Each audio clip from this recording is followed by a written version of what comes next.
Let's run Baseball America hot sheet, and make sure you get yourself a Baseball America subscription. Scotty Braun here with Baseball America's JJ Cooper and Geoff Pontes. And a reminder to everyone, actually, it's kind of news and no one should know this besides us internally, but next week it is Labor Day on Monday. So being that we're observing Labor Day, we're just going to push hot sheet back a day instead of Tuesday. We'll give everyone an extra little breath, and we'll do Wednesday, 3 o'clock Eastern live for Hot Sheet to get an extra day of absorbing prospect highlights and then getting into some of the news that's going on right now in the prospect world. So again, next week, 3 o'clock Eastern time, we'll try and take your questions live like we do every single week. So let's do that right now. Let's get into first move and some news.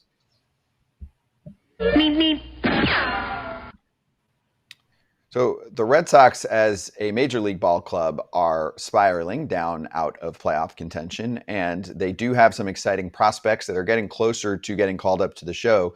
JJ Cooper, Marcelo Mayer will not get called up this year. He's likely done for the season with a lumbar strain. So where are we at on Mayer and the Red Sox kind of top trio? And obviously you can even make a case for a fourth these days. I would say I'm going to go with the quality quartet at this point, because I think Christian Campbell has worked himself into that discussion. He's now up there in AAA. He's a Woo Sock like the rest of them. The thing with Mayer, you just want to see him be healthy. Like, he kind of had the second half of last year where he kind of tried to play through it, but he had injuries last year.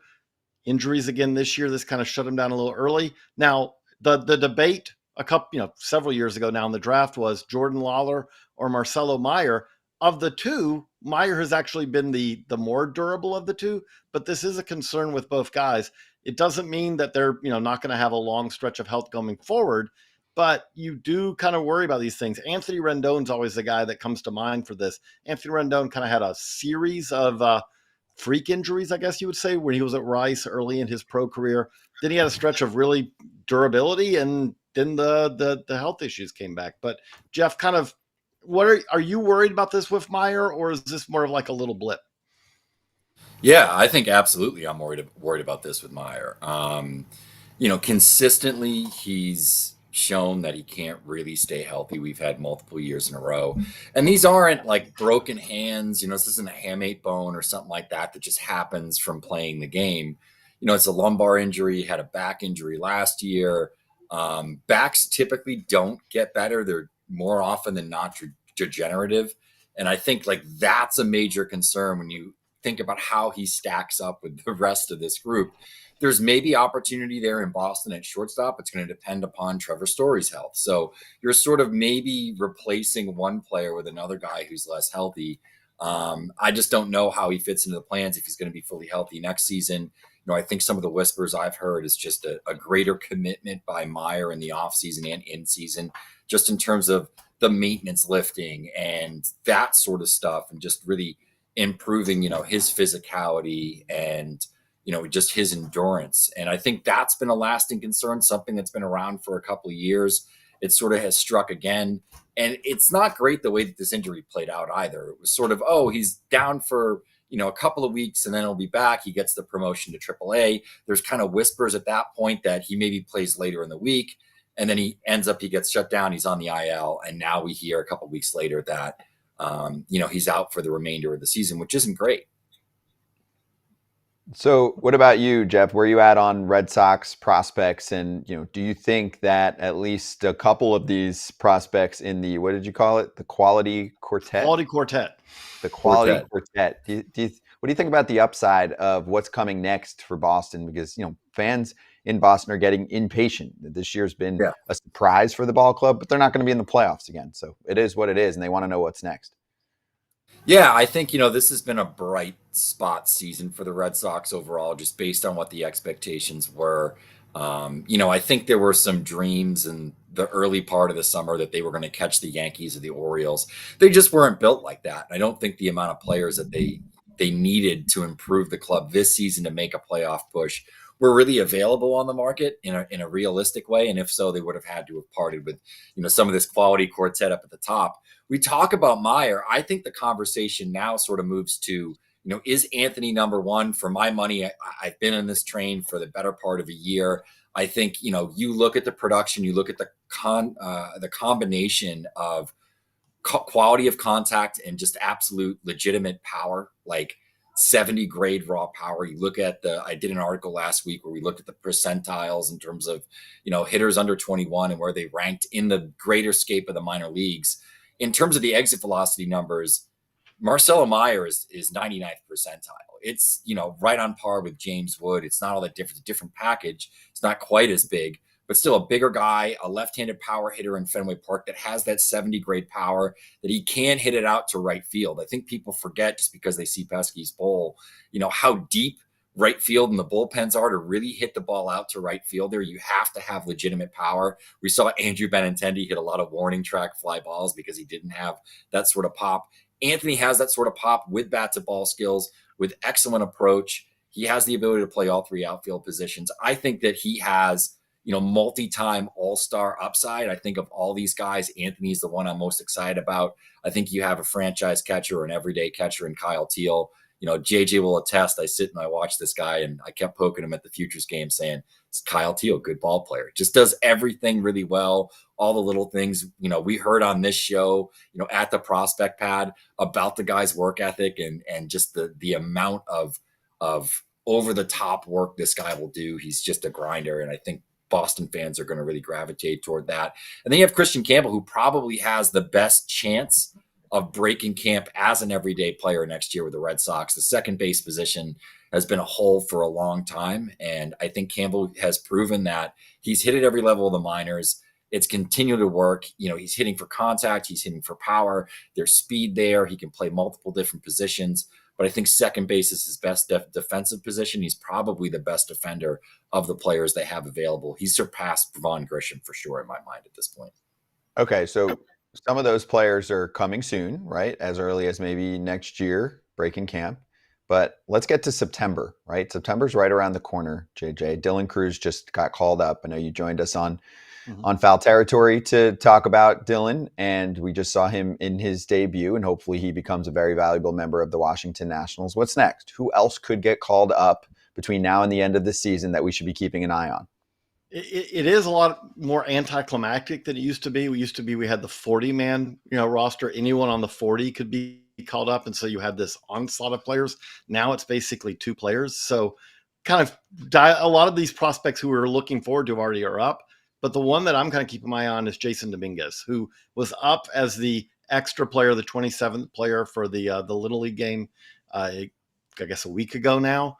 But he's one who I look at and say he could make an impact, because Dominguez has been in the big leagues before, came back from Tommy John surgery, has been hitting at AAA.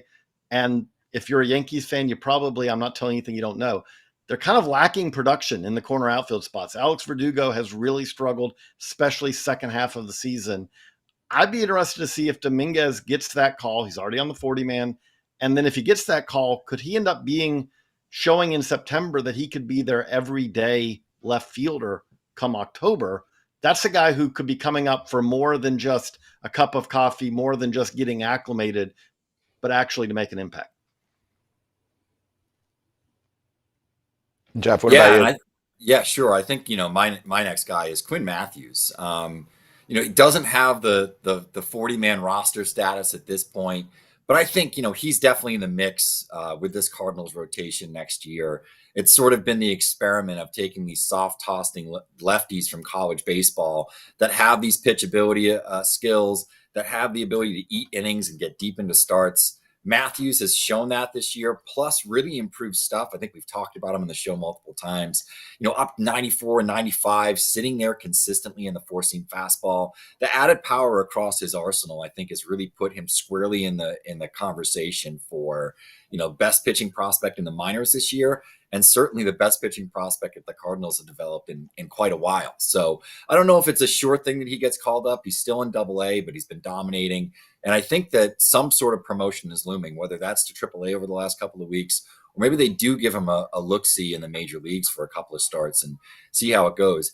4-year college player, a little bit older. So I think the 40-man roster concerns are probably, a little bit less important just because of how old he is versus other guys that might have been in the draft class.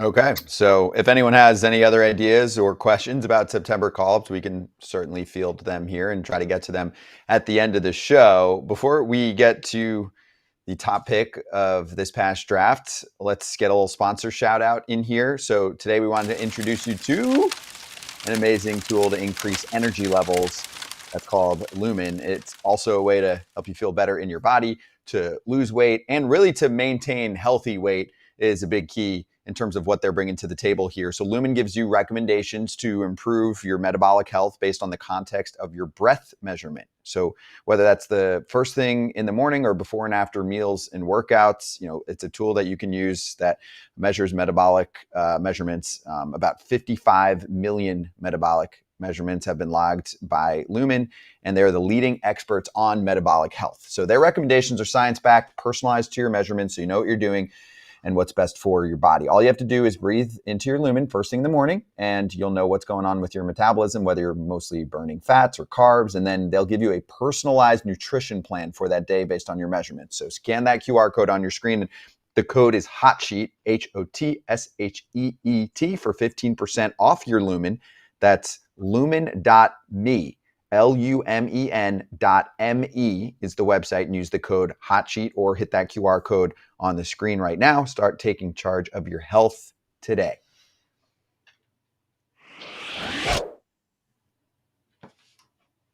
Helium spot, Travis Bazzana, former first overall pick. Let's get into what he's been up to lately. JJ, you want to kick this off? Yeah, so I'm going to really kind of kick this to Jeff pretty quickly, because Jeff was just seeing Bazzana in person, watching him play, also talking about hitting. And we have a story up at baseballamerica.com that Jeff did with Bazzana. And the thing that just jumps out, this is not going to shock anyone if you've been following Travis Bazzana for any period of time, but this is a pure hitter who really dives deep, thinks about hitting, understands hitting.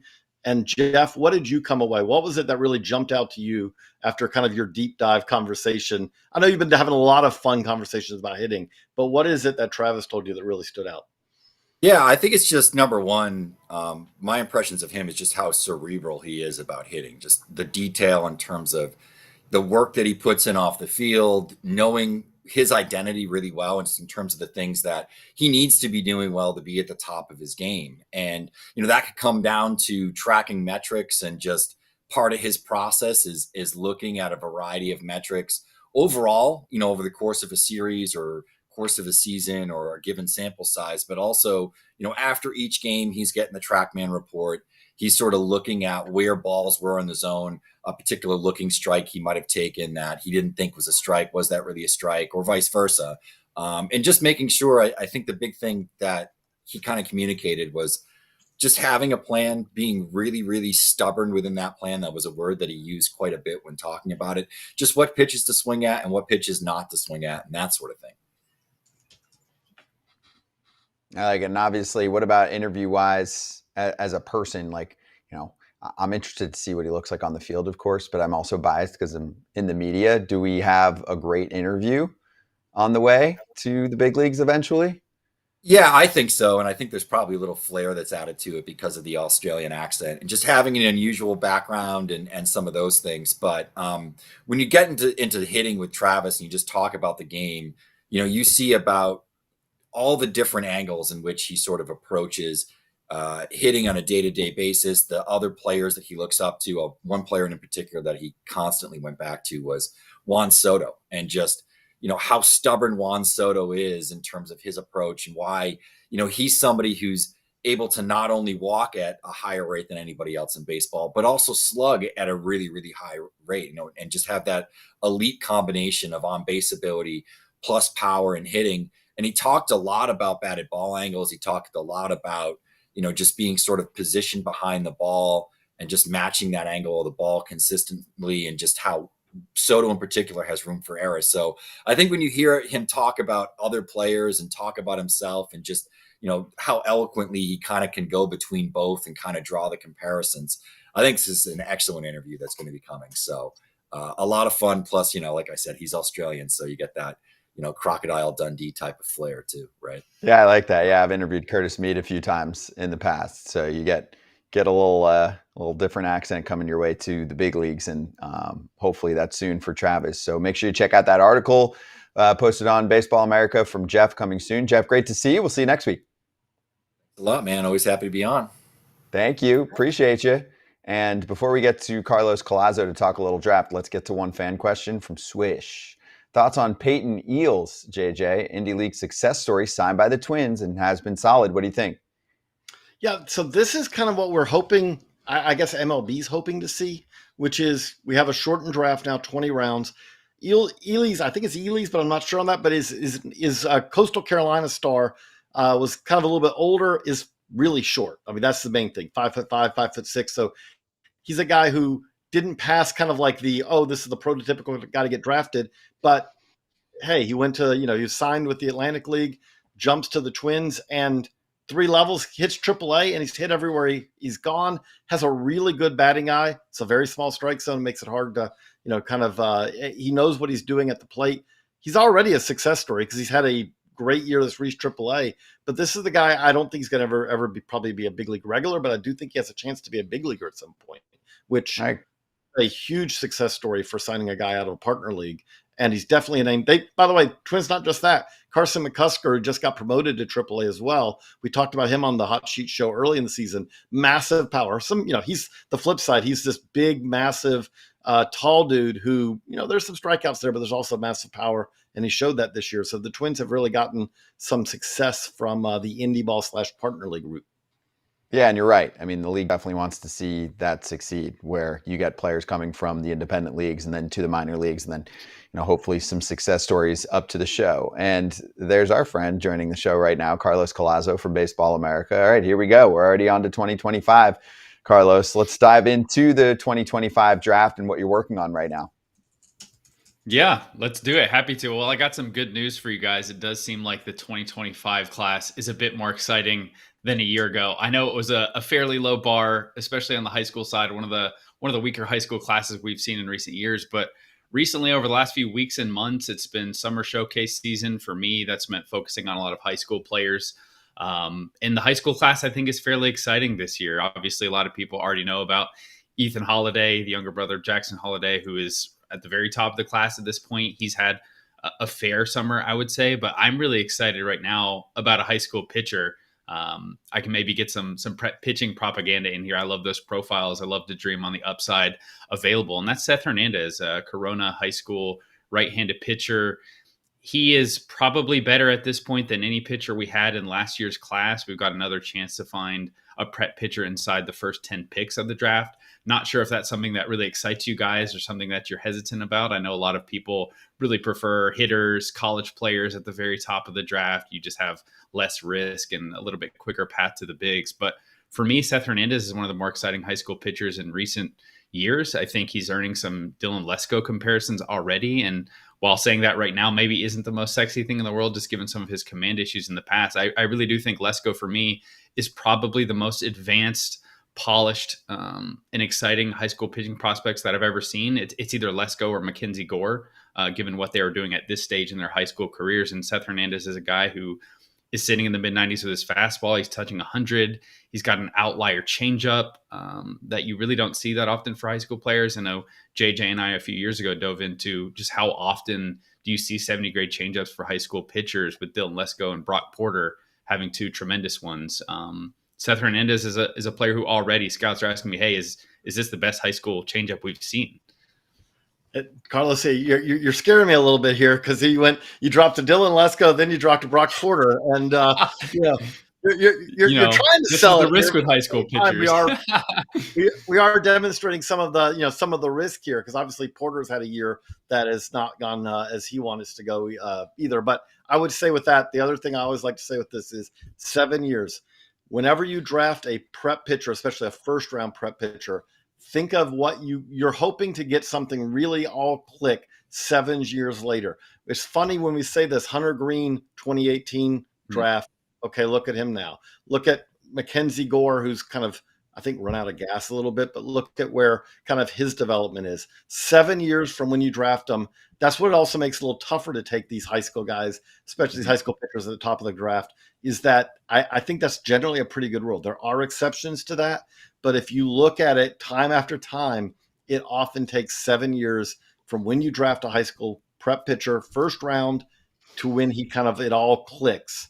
And that might be because there's an injury in there at some point, but you got to be a little more patient. And that's where I think sometimes there's a lot of this pressure to go with the college guys, because a lot of times if you're a GM, you look and say 7 years, that's a long time. Maybe it's 5, maybe it's 6, maybe it's 8.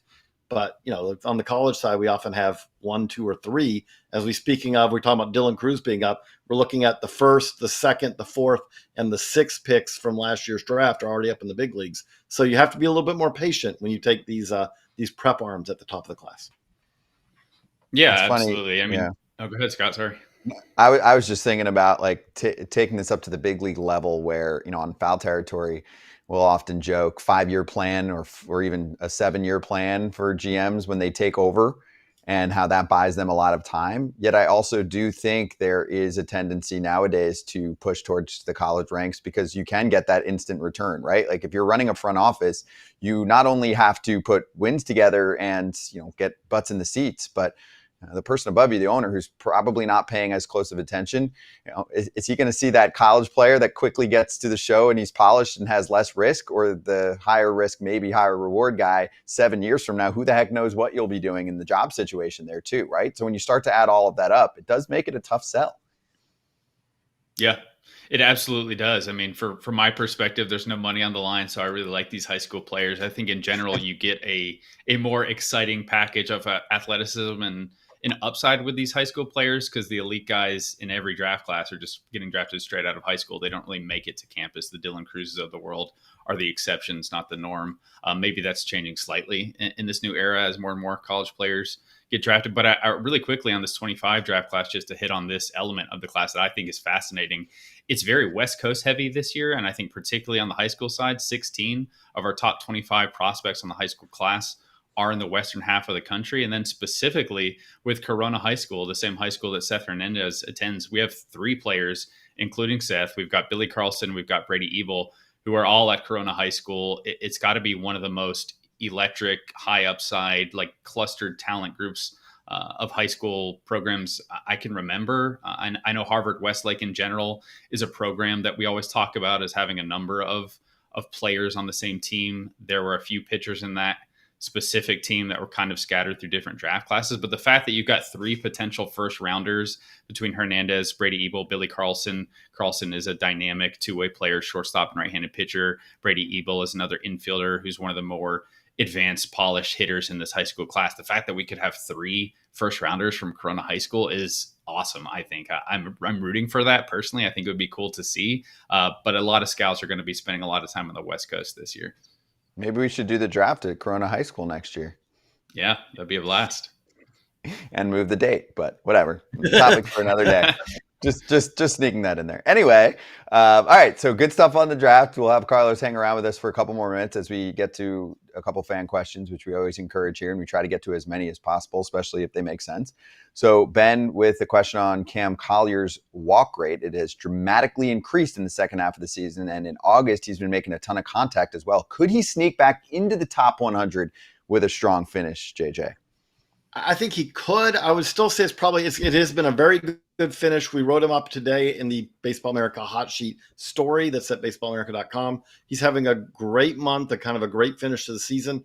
There still are some concerns here, though. Like it's something where I would say that Collier's kind of hot streak here kind of matches something he showed early in the season. He kind of runs hot and cold. The biggest question, I think, kind of revolves around where is he going to play eventually. I don't think there's any question about the power. Maybe there's some questions about his consistency of getting to that power. But the big question is going to be, okay, are we talking about third baseman or are we talking about a first baseman? And a lot of times when you talk to scouts, there's still a lot of belief that eventually he might end up being at first base, which is just going to put a lot more pressure on the bat. But his bat may be good enough to make that work as well. But that's kind of what weighs in as we're kind of looking at him from a top 100 prospect perspective. Okay. Good one there. And then let's get to one more. I think this was related to our conversation about September call-ups. looks like a question about Kumar Rocker. Is he a possible call up, or at least an early 2025 guy? And, after JJ comments, if you want to give us something on tracking the progress of Kumar Rocker, Carlos, because I know you've been doing that for a while, you can jump in after him as well. I'll start by saying if Kumar Rocker had signed the first time he was drafted out of Vandy, I would say yes, because then he would be a 2021 college draftee. And then you would be saying, okay, we're going to have to add him to the 40-man roster in the offseason anyway. But because he didn't sign that year, you have kind of that extra year. And so you don't have a 40-man roster decision with him, which may make it a little bit tougher to bring him up this year, just because if the Rangers look at it kind of a crowded 40-man roster in the offseason, maybe they wait. But I do think he's absolutely put himself in position to clearly be part of their 2025 plans. He looks, to be honest, he looks probably better than he has really in several years. I do think if you look at even like the end of his Vandy career, you saw times where it looked like maybe he was battling some things. Health-wise, his velo would kind of waver up and down. He looks really good right now. And, Carlos, again, you've watched Kumar Rocker for many a year, but I'm guessing you're pretty excited to see what we're seeing right now too. Yeah, it's nice to see him healthy. It's nice to see him consistently throwing a lot of strikes here recently. I think from a pure stuff perspective, you have a lot of insight into maybe the logistics of maneuvering him on the roster. From a pure stuff perspective, he's been ready for years. I think we expected him to be one of the quicker moving players originally when he was a draft prospect coming out of Vanderbilt before we got into some of these injury hurdles that he's dealt with. So the slider still looks electric. I think he can get outs with that pitch. The fastball has enough velocity and I think enough kind of unique elements to the pitch, even beyond the velocity, that I think he's not going to have any issue getting outs and missing bats at the major league level. So I would be excited to see him up, whether or not that's late this year, or early next year. Just seeing both him and Jack Leiter actually having a little bit of resurgence this year has been a lot of fun. There you go. Good questions from everyone this week, as always. And if you want to get your questions in next week, you have to do that live at 3 o'clock Eastern on Wednesday. We've got Labor Day on Monday, and we'll do our usual kind of dance 2 days into the work week. So it'll be Wednesday, 3 o'clock Eastern time. Please like and share this video, subscribe to the Baseball America YouTube channel, the podcast, and to Baseball America itself. For more information there, go to baseballamerica.com. Again, shout out to our sponsor for this show today, Lumen. There you go. Scan that QR code, use code HOTSHEET for 15% off Lumen. Thanks for supporting the show. And thanks everyone for watching and listening. We'll see you next week.